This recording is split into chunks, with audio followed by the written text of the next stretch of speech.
Makos.com po takohemi bashkë përsëri në një epizod të radhës të çka thuhet. Në një përditshmëri si kjo e jona, ku më të shpeshta janë vrasjet e dhuna sesa dia e vërtetësia, është nder që me mua të kem sot një gazetar të mirëfillt, që nuk është vetëm gazetar, është edhe poet, po edhe aktivist i të drejtave të njerëzit, Lulzim Haziri, mirë se erdhët. Mirë se gjem në këtë ambient të bukur. Kënaqësi të kemi. Ajër të fasët të kisha thënë. Fillimisht dua të pyes, si e shihni personalisht juve rrjedhën dhe mënyrën e funksionimit të shoqërisë tonë? Shoqëria jonë është në një, si të them, zhvillohet në një anarki. Anarki e cila funksionon tek na dhe çuditërisht funksionon në bazë të disa faktorëve të jashtëm të cilët na mbajnë si të tjerë. Sepse po të kishim mbetur vetëm të varur prej këtij sistemi shtetëror, sigurisht që do të kishim një skamje ekstreme. Por njerëzit tonë të mësuar historikisht që të gjejnë ekzistencën e tyre gjithandej, kanë krijuar një mekanizëm që quhet mërgim, dhe kjo traditë vazhdon, që nga Vllahia e vjetër, që nga Gjermania e vjetër, që nga ish Jugosllavia dhe tash Shtetet e Bashkimit Evropian, do të kisha thënë se janë faktorët këto cilët e mbajnë zhvillimin e kësaj shoqërie. Përndryshe, jetojmë 30 vite sa në ëndra se një ditë do të bëhet më mirë, duke mos kërkuar përgjegjësi nga ato që janë përgjegjës për atë më të mirën tonë, dhe duke pranuar atë si një fakt se kështu zhvillohen gjërat. Po megjithatë shikojmë në rrethin, në fqinjësi se këtu gjërat zhvillohen shumë keq dhe se jo prej Bashkimit Evropian, po është mirë të marrim mostra të zhvillimit edhe nga shtetet fqinj, aq më tepër nga ato shtete që kanë të shqiptare, siç është Shqipëria, Kosova, Greqia, Bullgaria dhe kështu me radhë, po edhe do pika edhe Malizia dhe Serbia. Maqedonia sigurisht që në këtë e tha edhe Banka Botërore që zhvillimi ekonomik është i fundit në rajon dhe vazhdon me këtë tempo të prapambetjes, të varfërisë dhe të mos zhvillimit. Njerëzit janë bërë imun, janë bërë rezistent ndaj këtyre dukurive dhe funksionon shoqëria kështu siç e kemi. Një anarki e durueshme. Standardi i jetesës për ne edhe është në të vërtetë fatkeqësi kur shohim që nuk ka përparim, të paktën është demotivim për brezat e ri dhe jo vetëm. Dua të ndalim pak tek media, por shumë pak. E di që ju keni qenë gazetar për vite me radhë dhe keni një përvojë shumë vjeçare në këtë sektor. Dua të ndalim tek liria e shprehjes.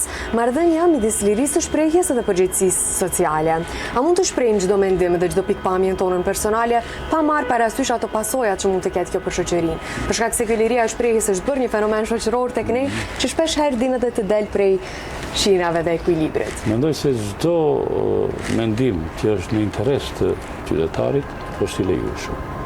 Dhe është mekanizmi i gazetarit që do të asigurojë për ta përcjell atë informacion deri tek shikuesi, lexuesi, dëgjuesi dhe kështu me radhë. Interesin qytetar e harrojmë në atë rrjedhën, atë vazhdën e zhvillimit të mediave këtu tek ne. Sigurisht që janë media të kapura nga politika, nga partitë politike, nga bizneset, nga besimet fetare dhe kështu me radhë, dhe shumë pak janë të kapura nga qytetarët.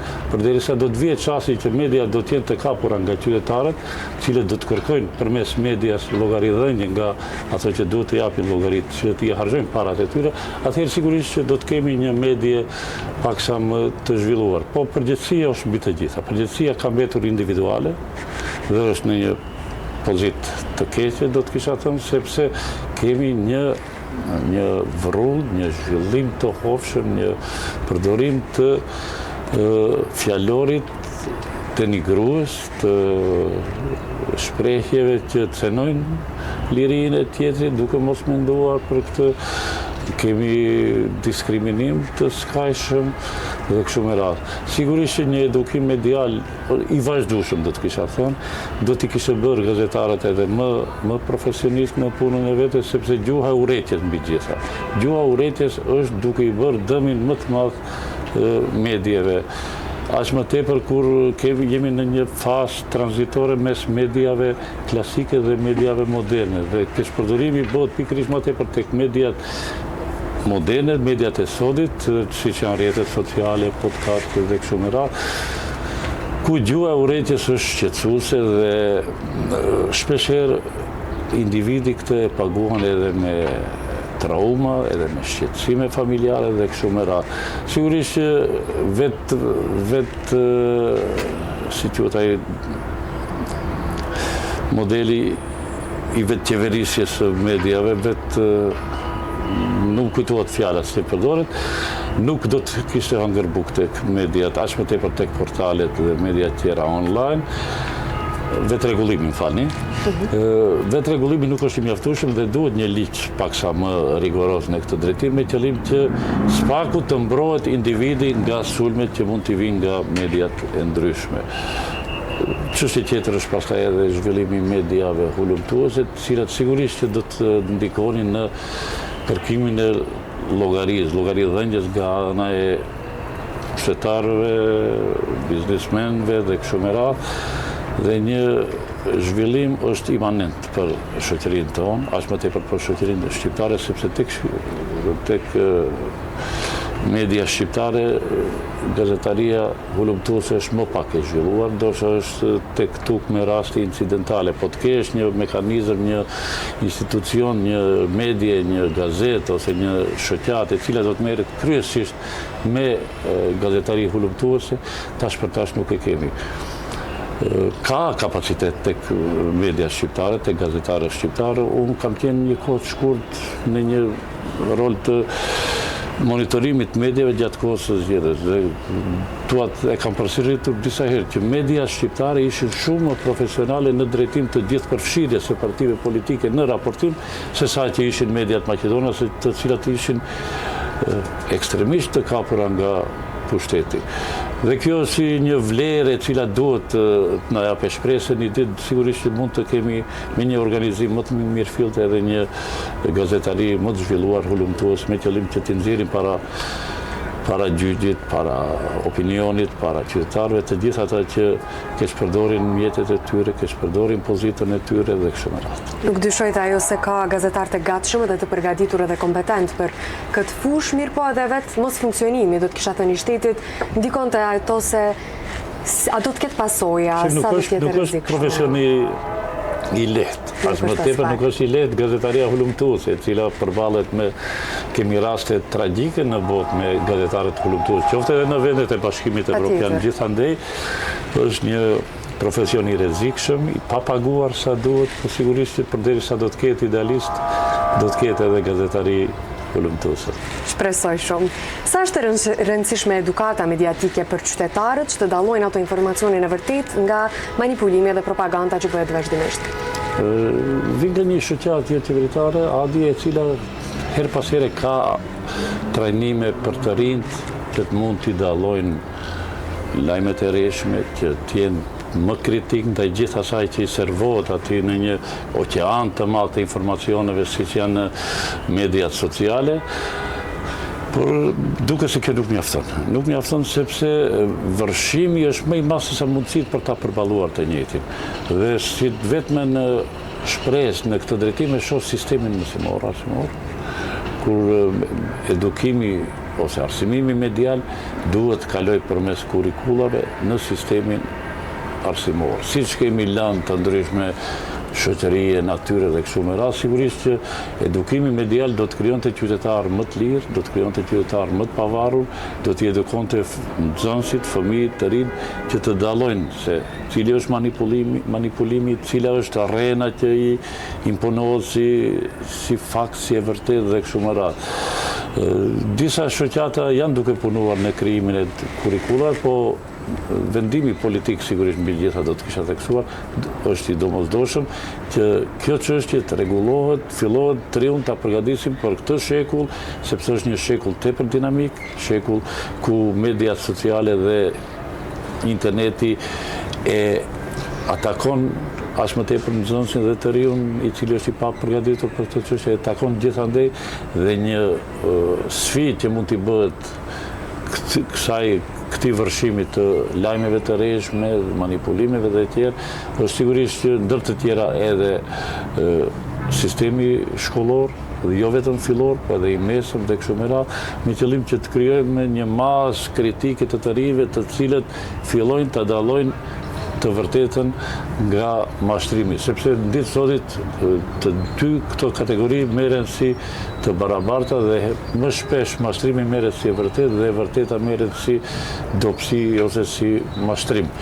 Sigurisht që edhe familja duhet të ketë paksa më tepër ndikim tek nxënësit në moshën më të vogël, duhet të ketë një kontroll familjar, ekzistojnë mekanizma, ekzistojnë mjete pajisje që kontrollojnë informacionin që mund të agëlltisë një i ri ose një nxënës, sigurisht që një edukim edhe për prindrit në drejtim të çka mund të shohë dhe çka duhet mos shohë fëmiu i tyre është i domosdoshëm.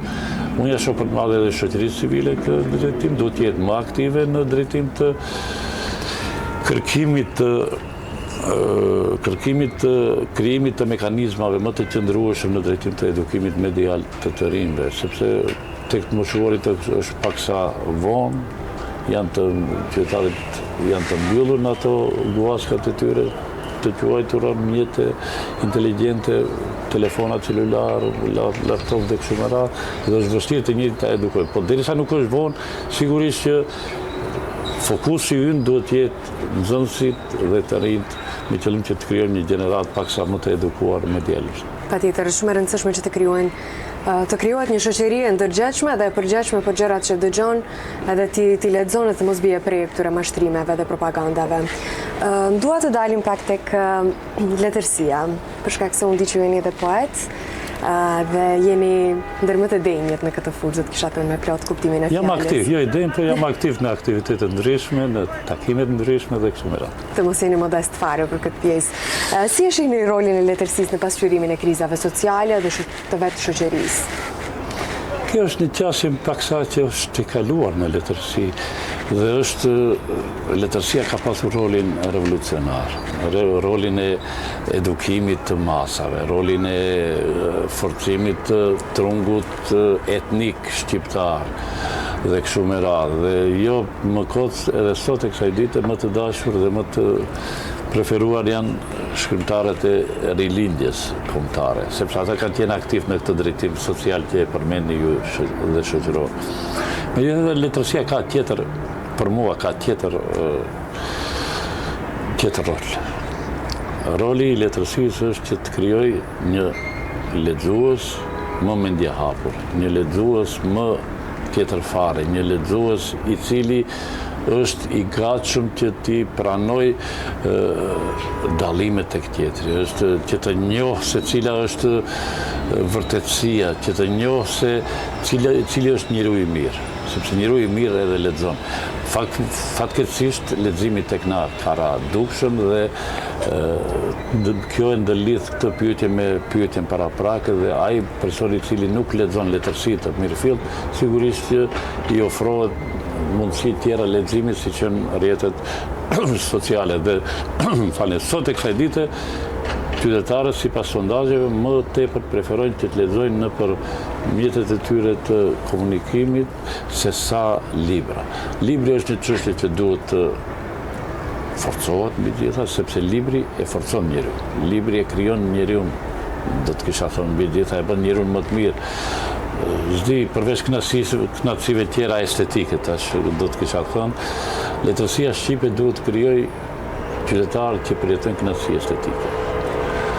Për sa është zhvilluar letërsia, për aq sa e kemi edhe qytetarë me atë ushqimin shpirtëror më sublim. Ka shumë çka për të dëshiruar në letërsinë shqipe këtu në Maqedoni. Jam skeptik i madh lidhur me zhvillimet që janë këtu tek ne.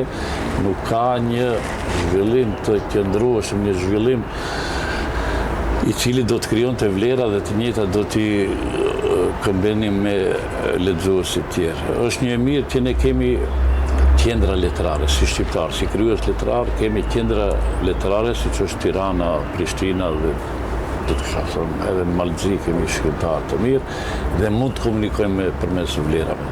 Dhe në këtë trekant që zakonisht përdoret Tiranë, Prishtinë, Shkup, sigurisht që ne nuk jemi kompatibil me ato zhvillimet që janë në letërsinë artistike në Shqipëri dhe Kosovë dhe kemi mbetur si pjesë e cila pengon zhvillimin kulturor mbar shqiptar. Jemi shoqëri e individëve ndoshta dhe Maqedonia ka individ të theksuar në drejtim të krijimit të letërsisë, ka shkrimtarë të fortë, shkrimtarë të mëdhenj, por janë në numra dhe s'kemi infrastrukturë e cila do të siguronte krijimin dhe zhvillimin e letërsisë edhe më gjerë. Nuk mjafton një numër i vogël i shkrimtarëve të cilët njihen mbar kombëtarisht. Luan Starova, Kim Mehmeti janë dy emra që zakonisht që kujtohen kur i pyesësh në Tiranë dhe në Prishtinë se cilët janë krijuesit letrarë të tek ne, por nuk kemi një infrastrukturë e cila do të nxjerrte breza të rinj, do të nxjerrte shkrimtarë të rinj. Kemi një mori të shtëpive botuese të cilat nuk kanë redaksi. Kemi një mori të shtypshkronjave të shtëpive botuese, të cilat gjithashtu nuk kanë redaksi dhe zhvillimi i letërsisë bëhet në një formë jo të organizuar. I vetmi burim që do të siguronte një mbarvajtje të punës dhe një motivim të shkrimtarëve është Ministria e Kulturës dhe e njëjta është më e keq përdorura nga pseudo shkrimtarët dhe shtëpitë botuese, të cilët kanë krijuar mekanizmat e tyre që të sigurojnë sa më tepër mjete nga kjo ministri, por nuk kemi rezultate, nuk kemi edhe një evaluim që kjo ministri do të shihte se ku shkojnë këto para. Cilët janë prodhimet, produktet që dalin nga këto financime dhe kështu me radhë. Dhe kjo ka krijuar një demotivim të shkrimtarët dhe çdo gjë që na vjen si vlerë është vlerë e vet autorëve. Nuk është vlerë e një infrastrukture, sepse do të pajtoni që s'kemi një rrjet shpërndarjes libri. Nuk kemi librari, kemi nga një librari në çdo qytet. Në Gostivar nuk ke një librari. Në Tetov janë 2 në një vend, në Shkup një është ose nuk është dhe kështu me radhë. Libri ka mbetur që të jetë aktiv vetëm në një ditë, kur është panajiri i librave, por ato sipas botuesve, edhe ata janë gjithnjë më të jo popularizuar, nuk vizitohen të njëjtë dhe kështu me radhë. Është një drejtim, është një ushqim shpirtëror i cili vuan për oksigjen, do të kisha thënë. Dhe nuk kam ndonjë çelës magjik se si zgjidhet kjo punë. Sigurisht që politika do të kishte pasur një ndikim më të madh e përkrahur edhe nga shoqatat, po edhe nga individët që janë, cilëve, unë them shpeshherë, institucionet kulturore duhet lënë atyre njerëzve të cilët udhimsen ato profesione, udhimset letërsia, udhimset teatri, udhimset arti figurativ. Dhe me ato institucione sigurisht që duhet u udhëheqin njerëz të cilëve u djek ajo të cilën e drejtojnë. Ajo është vetëm një mënyrë që këto institucione do të mbeten të gjalla realisht. Leximi është në krizë dhe thatë edhe vetë ka shumë pak persona në numër të cilët janë figura eminente kur vjen puna tek letërsia, sidomos në vendin tonë, për shkak se leximi nuk është një dëshirë për popullsinë tonë. Nuk është i aksesueshëm, nuk mund të themi që nuk është, po nuk kanë interes, nuk kanë as dëshirë. A mundet një libër të ndikojë në ndryshimin e mentalitetit të një brezi të tërë? Atë të thash, jo një libër, po leximi i vazhdueshëm. Leximi i vazhdueshëm sigurisht që ndikon në zhvillimin e individit pikë pari, po edhe një zhvillimin sepse e shoh se i e prirë që gjërat të shohësh në mënyrë shoqërore, sociale më tepër. Sigurisht që ky emision është i natyrës sociale më tepër se sa i ndonjë natyre tjetër dhe leximi i vazhdueshëm ndikon në formimin e të rinjve.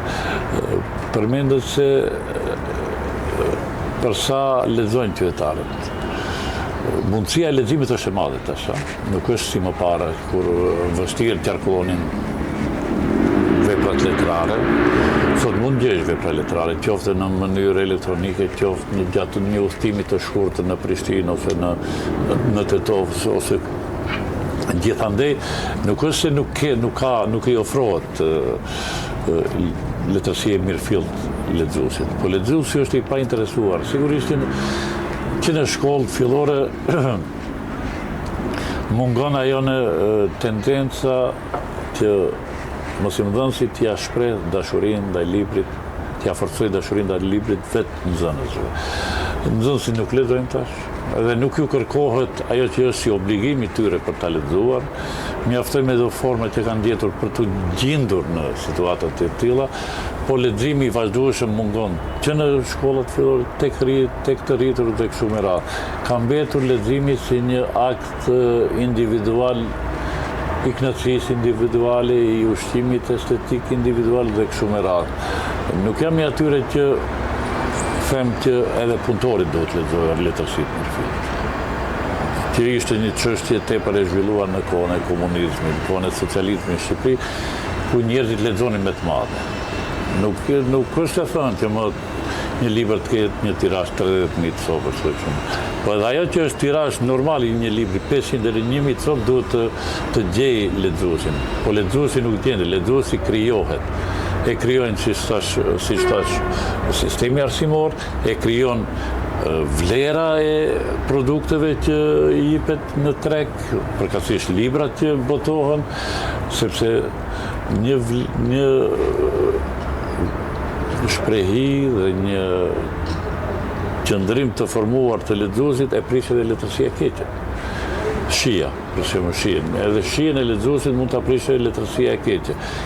Lexuesit tek ne janë të vërshuar nga librat pa vlerë letrare, dhe këtë me vite të tëra e kam bërë duke shpërndar librin nëpër shkolla, duke kjo e cila ta shkove të fundit vjen duke u ndërprerë, sepse shkollat shiheshin si një mënyrë ku më lehtë shpërndaheshte pseudo vlera artistike. Sot kjo nuk është e mundur, po sigurisht që kanë ato kruzotjet e tyre, tubimet e tyre, libri shpërndahet pa ndonjë kriter, po nuk shitet. Pasi nuk shitet sepse sigurisht që e kanë devalvuar, e kanë shkërmoqur tregun letrar pseudovlera dhe duhet një kohë e gjatë që vlerat të gjejnë vendin e tyre të dur në këtë shoqëri me qëllim që antivlerat të jenë sa më pak të zhvilluara, sepse do të ketë vazhdimisht do të ketë edhe antivlerat, pseudovlera. Po në këtë rafsh mendoj që vlerat letrare duhet të jenë të dukshme, duhet të jenë të shënuara nëpër media, nëpër evente të ndryshme dhe kështu me radhë. Nëse del një libër i ri, i mirë, nuk duhet i njëjti t'i lihet autorit, sepse tek na shpirt botuese shumë pak i japin rëndësi promovimit të librit. Dhe nëse libri është i mirë, as më tepër njëta shtëpi botuese bëjnë edhe mëkat, nëse një libër të mirë nuk e promovon në mënyrë permanente dhe sa më tepër me qëllim që qytetari dal nga dal të filloj të dallojë se çka është letërsia e mirëfillt dhe çka është pseudoletërsia. Është më e rëndësishmja. A është vështirë balancimi midis artit dhe mesazhit në letërsi? Mesazhi nuk është vështirë ta përcjellësh nëse ke një gjuhë të kultivuar. Nëse je i zdërvjell në gjuhë, nëse je i formuar nga një gjuhë letrare e pasur me metafora, me kështu me radhë, sigurisht që mjeshtri letrar arrin më lehtë ta krijojë atë mesazhin që dëshiron ta përcjellë deri tek lexuesi. Në mungesë, vitet të tëra, në mungesë që të përcjellësh mesazhin tek lexuesi, u zbulua edhe poezia abstrakte, letërsia abstrakte, romanet abstrakte dhe kështu me radhë, e cila më tepër e dëbon lexuesin se sa që e ofron lexuesin. Një gjuhë e mirë, një gjuhë e kulluar, një gjuhë e zdërvjellt, një shkrimtar që di të manipulojë me gjuhën, e ka shumë më lehtë të depërtoj në zemrën dhe në kokën e lexuesit, sepse se sa një shkrimtar që sforcon mesazhin me çdo kusht, unë do të jap lexuesit një mesazh përkatës dhe ai është patjetër ta kapë këtë mesazh. Mesazhi duhet vi natyrshëm gjatë leximit të librave dhe sa më tepër mesazhe që i orientohen lexuesit, as më tepër lexuesi do të jetë pastaj i mbarur edhe nga mesazhet e tilla në të ardhmen. Në një epokë si kjo e jona, që rrjetet sociale dhe informacionet e shpejta janë të dukshme gjithandej, a ka forcë libri për të ndikuar në shoqërinë tonë? Apo e ka humbur ndoshta shpresën për të kapur? Jo, nuk duhet kërkuar më shpëtim nga libri. Libri ndoshta shpëton individin përkatës, po në aspektin shoqëror që sërish e shtron çështjet, sigurisht që libri nuk mund libri letrar, me komparasysh, nuk mund ta fitoj atë betejë, sepse përmendëm se nuk e ka infrastrukturën e duhur këtu tek ne, nuk e ka atë hierarkinë e duhur, cilën do të shiheshin se cilët janë ato vlerat që do ta sfidonin këtë realitet. Sigurisht që derisa të zhvillohen këto mekanizma, do të kisha thënë, betejën e fitojnë media tjera dhe letërsia do të mbetet vetëm si një streh ku njerëzit që kanë dashuri në zemër do të rinë në strehen e letërsisë dhe do të pinë duhan kështu për kënaqësinë e tyre. Kjo marr si metaforë të strehën përderisa jashtë bjen shi. Ajo streh që do t'i mbrojë ato individ është letërsia e mirëfill. Dhe unë për vete kam gjetur një vend vogël, një streh ku mund lirisht të rri dhe të pi cigare për qef pa më lagur shiu. Shiu është gjithandej, është një vërshim e madhe që mbretëron tek ne, po nuk duhet humbur shpresë. Vazhdimisht duhet të gjenden të ngjashmit dhe të bashkohen të ngjashmit me qëllim për ta sfiduar një realitet të tillë. A e zë kultura vendin që meriton këto politikat publike të vendit? As pak. Bile ka filluar në qarqe politike të thua se jam i kulturës është ulluaqe. Të qoshi nënhije, të qoshi ati minderave ku janë ullur kreerët politik, të i kulturës rinë skaj. Dhe kjo na kushton neve, sepse një qasje tillë ndaj kulturës ka krijuar qytetarë cilët janë ekstremistë të partizuar. Dhe një qytetar ekstremist i partizuar nuk mund të jetë një qytetar me vetdije, nuk mund të jetë një qytetar që ka një didaktik të zhvilluar brenda vetes, që ka një zhvillim të qëndrueshëm shoqëror, një qasje të relacion me njerëzit dhe kështu me radhë dhe krijon një homo politikus, unë do ta kisha quajtur, i cili çdo që i vjen nga një burim i informacionit, siç është partia politike, i njëjti i gëlltit të njëjtat i merr si të vërteta, bile është në gjendje të hidhrohet me vllahun e tij vetëm për ta mbrojtur atë kauzën e tij politike e cila i ofrohet. Politika nuk është e moralshme të kërkohet nga kultura që ta luftoj këtë dukuri, është një dukuri që duhet të kemi një qasje sa ma holistike, që ta edukojmë qytetarin, që të mos jetë shumë i mbarur partiakisht, po të jetë një qytetar i ndërgjegjshëm, një qytetar i lirë, i cili do të kërkojë përgjegjësi nga politika, jo do të shkojë në bazë politikës, sepse interesi personal i cili është ndjekur rrugëve të politikës ka sjellur atë që në fillim e thamë që është një shoqëri e cila jeton në një katrahur, në një në një anarki e cila vetëm na lejon të marrim frym, po të zhvillohemi jo se jo. Kurse se. Dua t'i kthejmë përsëri sistemit arsimor për shkak se, siç e përmendët edhe më herët, institucionet arsimore janë shtyllat kyçe fillimisht për edukimin e brezave, mandej edhe për zhvillimin e tyre. Cilat janë pasojat afat shkurte, po edhe ato afat gjate të një sistemi arsimor që është i dobët, do të kisha thënë, kryesisht në vendin tonë, po edhe jo vetëm. Pasojat timi duke i parë sot e kësaj dite. Dhe kjo, nëse nuk zhvillohet, nuk vendisohet mbi gjitha sistemi arsimor, sigurisht që pasojat do të jenë edhe më të rënda. Kemi është sot e vështirë të gjesh një gazetar i cili është i formuar, qoftë me gjuhë, qoftë me dije, qoftë me ato që quajtëm edukim medial dhe kështu me radhë. Sot kemi profesor universitar të cilët në një postim në rrjetet sociale në 2 fjali ban 10 gabim. Që është e papranueshme. Kur i lejohet një, si thonë, nëse nuk ke turp mund bësh çka të duash. Dhe sigurisht që këto profesor nuk kanë turp, përderisa kanë ardhur deri aty në forma të ndryshme. Një sistem ku profesori bën 20 gabime në një fjali, nuk mund të kërkosh që edhe nxënësit t'i bëj 10 gabime. Po nxënësit sigurisht që bëjnë edhe më tepër gabime. Ato që kanë një kulturë familjare paksa më të theksuar, të cilët kontrollojnë fëmijën dhe dëshirojnë që fëmiu i tyre zhvillohet në jetë, në arsim, japin shumë më shumë se sa që jep sistemi arsimor për ta formuar atë fëmijë.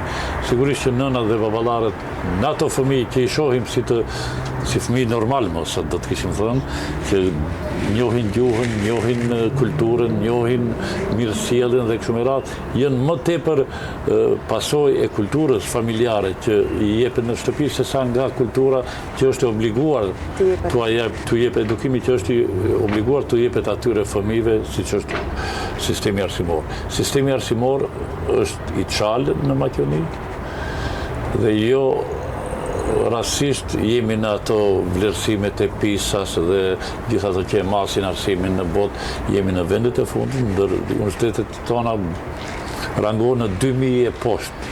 Nuk kemi asnjë institucion që është 1000 në vendin e 1000 e sipër.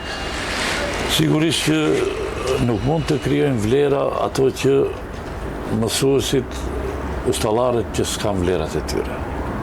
Duhet krijohet një sistem paksa më i shtrënguar në arsim, politika duhet heqë dorë sa më parë nga sistemi arsimor dhe të krijohet përgjegjësi që të ardhmen të vinë profesor një kuadër arsimor më i shkolluar, më i vetëdijshëm për misionin e tyre, sepse ato kanë mision. Gjithë kemi në profesione, arsimtarët, profesorët kanë mision për të edukuar, për të formuar gjeneratën e re.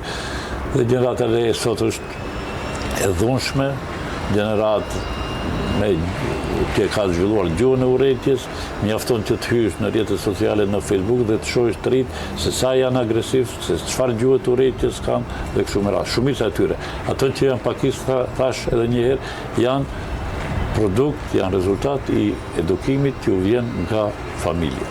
Andaj edhe apel mund të jetë kjo që edhe familjet të japin më tepër rëndësi, mos ja lënë fëmijën vetëm arsimtarit, sepse e shohim se çka prodhon arsimtari. Duhet të japin kontributin e tyre, ta kenë në kontroll një fëmijë derisa në atë fazën kur është duke u zhvilluar, me qëllim që i njëjti të zhvillohet, që të jetë i aftë në tregun e punës, mos jetë inferior dhe të bëjë çdo punë që do t'i jepet.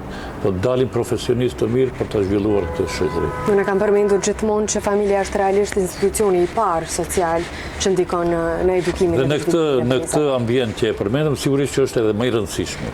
Edhe duhet theksohet edhe më tepër që familjet kenë më tepër kohë, nënat, baballarët t'i lënë mediat sociale, t'i lënë ato telefonat e tyre dhe t'u qëndrojnë mbi kokë, t'i edukojnë mirë fëmijët e tyre, mos jenë agresiv, sepse sot kemi një rini agresive, mjafton të hysh në korridorin e një shkolle gjatë kohës së pushimit të madh dhe të shohësh se sa janë agresiv fëmijët, cilët nuk janë edukuar nga vetë. Tashmë nuk është as vetëm gjuha e urrejtjes që është eminente tek të rinjt, është edhe ajo dhuna që është bërë e përditshme dhe është bërë shumë diçka e thjeshtë për fëmijët. Dhe është tragjike, kemi raste të shumta të vrasjeve që ndodhin me gati javore janë bërë më veç se që është me të vërtet një dëshpërim. Dhe sigurisht që kjo që thamë, ky sistem i kalbur, ky shtet i kalbur prodhon si situatë. Dhe duhet shumë energji që unë ndoshta që te kalojmë dhe ta zbusim paksa këtë gjendje. Unë ndoshta vetëm rrugdalja shoh në proceset euroatlantike, jo proceset eurointegruese, të cilët ndoshta do të krijojnë institucione më të vetëdijshme, më të përgjegjshme, më transparente, më të më të përkushtuara në misionet e tyre, në obligimet e tyre mbi gjitha që i kanë. Ndoshta kjo paksa do të kishte zbutur këtë situatë në cilën gjendemi tash. Çdo individ është edhe vetë pasojë e një sistemi, do të kisha thënë. Dua të kthehem përsëri tek sistemi arsimor dhe librat, sepse shoh shpesh që të vazhdueshme janë edhe gabimet nëpër tekstet shkollore, që unë nuk e di se si është e mundshme që për vite me radhë të lejohen, të votohen dhe të përdoren ato libra nëpër shkolla, por edhe letërsia që ju jepet studentave që nuk ndryshon asnjëherë. Unë jam pro e leximit të letërsisë botërore dhe letërsisë së rilindjes, për shkak se flitet për këto çështje sociale dhe për vetë zhvillimin e letërsisë ndër vite. Mirë po, është e rëndësishme të inkuadrohet edhe letërsia bashkëkohore nëpër shkollat. Nevojshme, po është obligative që të zhvillohet, sepse tash për tash, kjo që është në kurrikullat shkollore dhe që u kërkohet studentëve është e tejkaluar dhe është një pjesë e një sistemi i cili perëndoi. Kryesisht mësohen ato autorë të cilët ishin të kapshëm dhe të përshtatshëm për një sistem komunist i cili nuk është më. Sigurisht që ai sistem mori në qafë ato vlerat e mirëfillta të letërsisë shqiptare, të cilët edhe sot e kësaj dite 30 vjet e sa nga perëndimi i komunizmit i kemi ende prezent në për kurrikula dhe në për fakultetet. Temat që u kërkohen studentëve janë alarmante sepse njëjtat janë të një kohë që ka perënduar. Dhe ti nuk mund të krijosh një të ri të shkarkuar nga ndikimet ideologjike, siç është komunizmi, nëse ende ti I ofron përmbajtje të tilla komuniste. Duhet rol më të madh të japin vetë profesorët. Pavarësisht nga ajo që është si kurrikull, duhet një profesor I cili është I edukuar, I cili ka ndjekur trendet letrare, e njeh letërsinë e pas viteve 90-ta, sepse këto kanë mbetur te vitet 90-ta dhe aty ende vazhdojnë të jenë. Profesorët duhet të jenë sa më të informuar, të lexojnë më shumë, të jenë në kontakte më shumë, të japin dhe të marrin punimet e tyre shkencore me qëllim që dal nga dal t'i fusin si nevoja imanente për studentët pavarësisht sa është kurrikull ose jo shkollore. Dhe dyta institucionet arsimore që janë në kuadrët qeverisë, enti botimeve dhe kështu me radhë, profesuesit shqiptar duhet të jenë më të vetëdijshëm se janë në një institucion tepër të rëndësishëm për zhvillimin shoqëror dhe arsimor këtu tek ne. Nuk është e mjaftueshme që nga dembelia dhe vetëm të jap nënshkrimin për një tekst shkollor. Po I njëjti duhet të jetë pjesë e një pune permanente dhe një kontrolli permanent të shihet se cilët janë ato dobësi që I përmban teksti dhe të njëjtat të adresohen. Besoj se kjo është më tepër gabim I shqiptarëve që në ato institucione që I pranojnë si të tilla tekstet që u ofrohen ose që përkthehen nga gjuha maqedonase, nuk mjafton vetëm përkthimi I tekstit. Është më tepër edhe në edukatën muzikore, letërsi dhe kështu me radhë. Po duhet jenë aktiv në përpilimin e tij, qoftë autorët, qoftë edhe recenzentët. Recenzentët nuk duhet japin as lehtë vizën për kalimin e një libri, sepse çdo vit kur vin shtatori dhe kur na vin librat, prindërit habiten me përmbajtjet e tyre. Dhe kjo vazhdon, sot e kësaj dite vazhdon. Vazhdon sepse nuk e marrim seriozisht botimin e një libri shkollor. Më para një libër edhe ai vazhdon të 20 vjet. Çdo vit I ndrojmë libra. Çdo vit formohen komisione të ri, autorë të ri për përpilimin e teksteve shkollore dhe çdo vit problemet janë të njëjta. Sigurisht unë ja vë barën më tepër ato që janë në entet që lidhen me tekstet shkollore, ato duhet të jenë më vigjilent, më sy hapur dhe të ndjekin gjithë ato qofshin edhe hile që mund t'i bëhen nga përpiluesit e teksteve, t'i adresojnë të njëjtat dhe t'i publikojnë paraprakisht, para se të botohet libri, jo pasi botohet dhe ballafaqohen me një heshtje nga ana e tyre. Asnjëri nuk jep përgjegjësi se pse ndodhin ato lëshimet siç ndodhen. Dhe në kulmin e asaj, lëshimet më mëdha ishin edhe në institucionet akademike, siç është enciklopedia dhe kështu me radhë.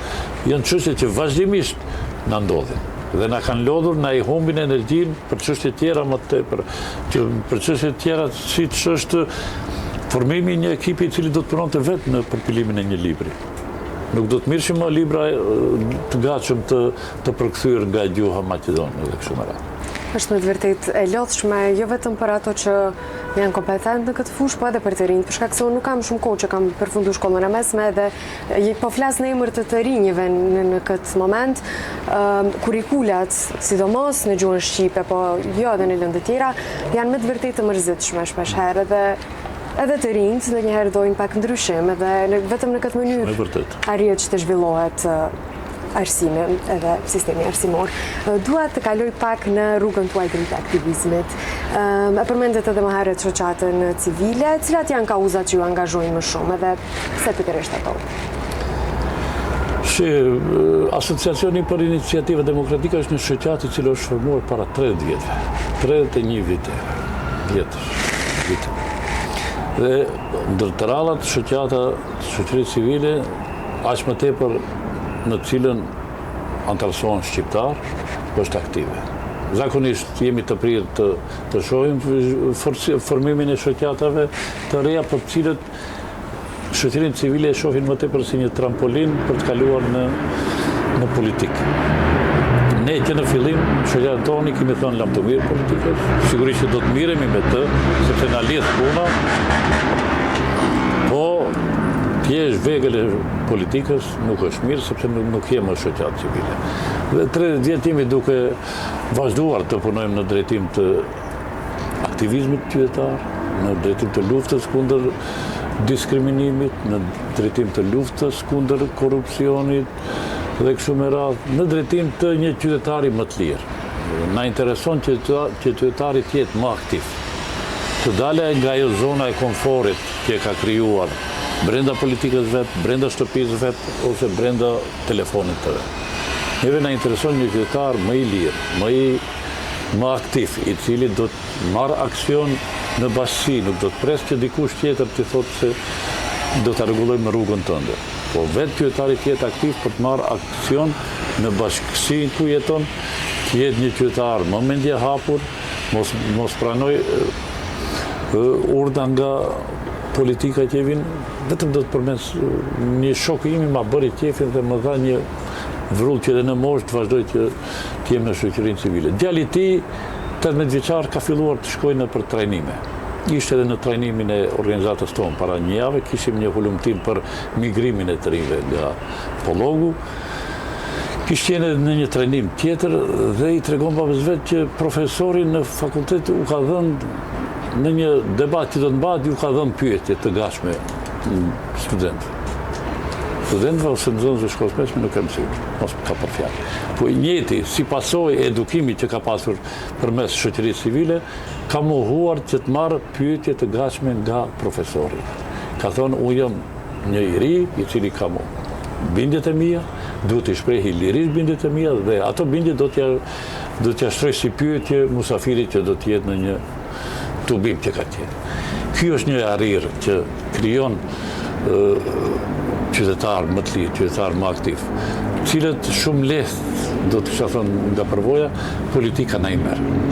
Dhe ti e sheh se një i ri që ka qenë vazhdimisht në trajnimet tona, kur shkon, kur ju bashkëngjitet partive politike, bëhet njëri tjetër, bëhet një si ato që janë, bëhet uniform. Bëhet si gjitha të tri që janë në një parti politik. Nuk është një i ri i cili vlerëson vetë, vepron më shlirshëm, vepron më lirë dhe kështu me radhë.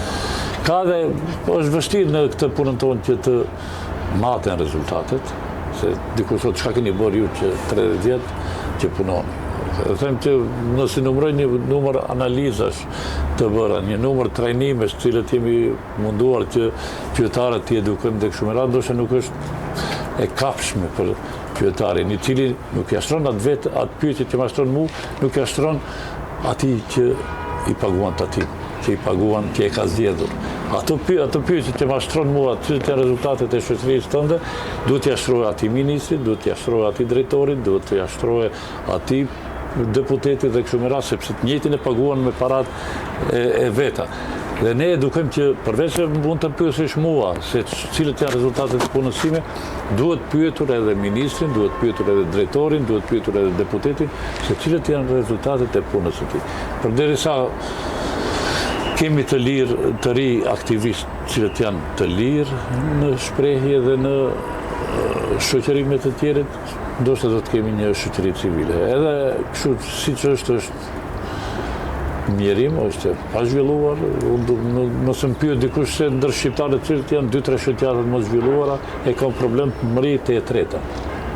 Sepse janë krijuar shumë dhe njëjtat shuhen dhe kështu me radhë. Nuk kemi një shoqëri të qëndrueshme civile. Shoqata ka shumë, po ato me kualitet nuk Mu pikërisht kjo, ai djali i atij prindit që ma tha këtë fjali, më motivon që të jem aktiv edhe më tej në shoqërinë civile.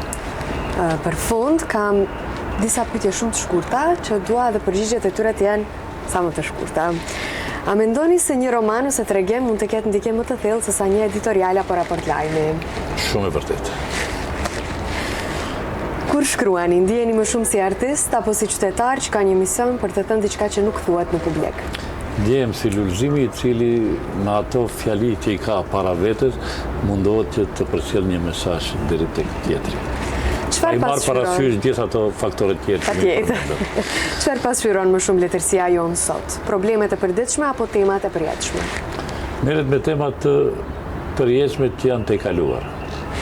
Është shumë vështirë që letërsia, temat e përditshme të cilët vlojnë, gëlojnë gjithandej dhe mezi grishin që të shkrimtarët të njëjtat t'i marrin dhe t'i shndrojnë në letërsi, të njëjtit nuk janë në gjendje që t'i kapin dhe t'u ofrojnë lexuesve. A është problemi mungesa e lexuesve apo mungesa e ofertës së cilësisë së mirë letrare? E para vjen mungesa e ofertës dhe cilësisë, e cila reprodukohet dhe prodhon një lexues pa interesuar. Zotëri Lulzim, unë falenderoj shumë për këtë bisedë të këndshme, edhe shpresoj që të gjithë shikuesit të kenë marrë diçka nga kjo sot. Për shkak se ishte në vërtetë vetëm një gjë e madhe. Shumë vlerë. Faleminderit shumë për kohën. Faleminderit për ftesën. Miq të dashur, të ora 24.tv dhe almakos.com, kësa interviste erdhi fundi për të takuar përsëri javën e ardhshme. Për fund, dua të falenderoj sponsorët tanë, Trim Lom, Super Kompani, Vella Films dhe Studio Gjoni. Faleminderit shumë.